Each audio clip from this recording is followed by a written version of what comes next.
opening night of Space Dogs. How are you feeling today?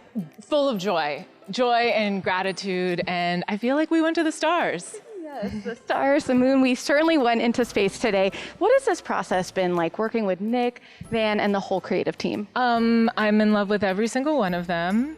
And it has been one of the most collaborative processes of my life. It started out as, on the page it said Laika and she's a dog, but we didn't know quite how that was going to be.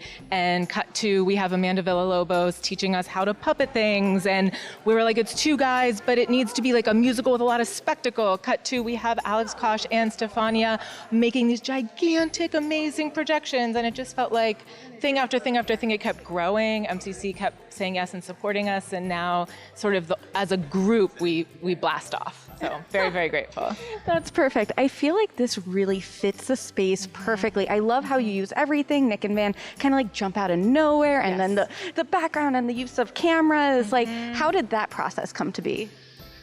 I mean, we just thought about it a lot.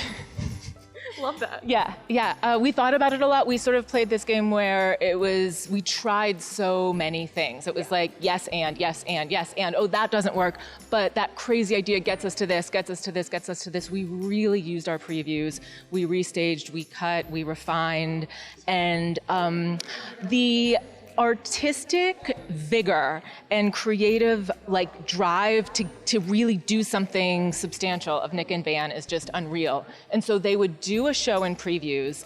Afterwards, we would text or talk about how it felt. They would revise things that night, learn them the next morning, come into tech memorized. We would retech them, and then we would put it in that night to learn about it. Wow. And so part of, I think, why it's so integrated to the space and so integrated to the human beings who were in the room, Nick and Van doing it, but I feel like backstage is like a sports team. Like, people are catching hats, they're tracing hats around. The coat is being, put from place to place. The tracking is insane. But it works so well because we were so iterative, because we were able to change so quickly, that it's what you see tonight, and I'm really proud of it. Well, it sounds appropriate to be opening on Super Bowl Sunday then. Yes. Hey, if you are a theater person who either does love sports or doesn't love sports, but like if theater was a sport, that would be a sport you'd like, Space Dogs. Space Dogs. Perfect. Well, happy opening. Thank you so much. Thank you.